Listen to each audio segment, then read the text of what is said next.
Hi అండి, అందరికీ నమస్కారం. Welcome back to our channel. ఈరోజు మనం చాలా సింపుల్గా మరియు టేస్టీగా ఉండే జీరా రైస్ ఎలా చేయాలో చూసేద్దాం. ఈ జీరా రైస్ దాల్, కర్రీ లేదా పన్నీర్తో తింటే చాలా బాగుంటుంది. అలాగే ఇంట్లో ఉండే వస్తువులతోనే ఈ జీరా రైస్ మనం తయారు చేసుకోవచ్చు. ఇంకెందుకు లేడు, మనం ప్రాసెస్లోకి వెళ్ళిపోదాం.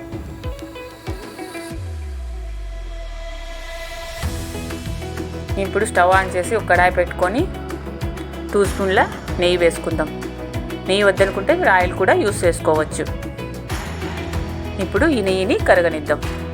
నెయ్యితో ఈ జీరా రైస్ నెయ్యితోనే టేస్ట్ చాలా బాగుంటుంది.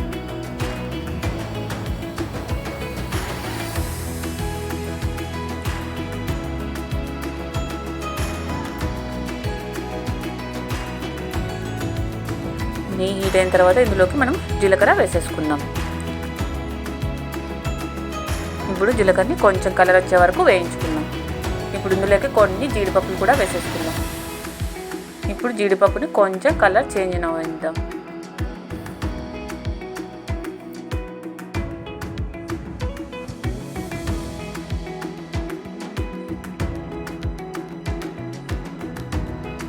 చూసారా, కొంచెం కలర్ చేంజ్ అయిన తర్వాత ఇందులోకి మనం కరివేపాకు కూడా వేసేసుకుందాం.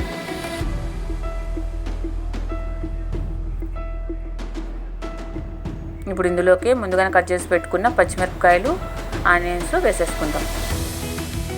ఇప్పుడు ఇవి మొత్తం మనం వేగనిద్దాం. కొంచెం కలర్ చేంజ్ అయ్యే వరకు వేగనిద్దాం.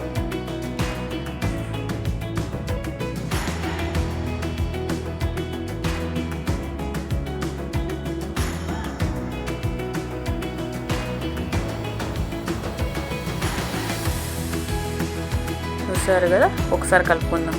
కొంచెం వేగిపోయాయి. ఇప్పుడు ఇందులోకి మనము రైస్ వేసేసుకుందాం. ఇప్పుడు ఒకసారి కలుపుకుందాం. ఈ రైస్ అప్పటికప్పుడు చేసుకున్న రైస్తో కాకుండా మిగిలిపోయిన రైస్తో కూడా మనం జీరా రైస్ చేసేసుకోవచ్చు.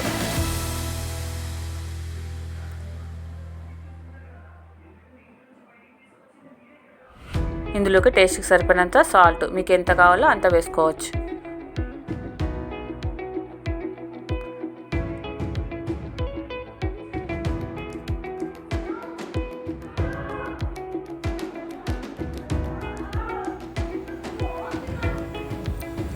ఫైనల్గా కొంచెం కొత్తిమీర వేసేసుకుందాం. ఇప్పుడు ఒకసారి కలుపుకుందాం మొత్తం.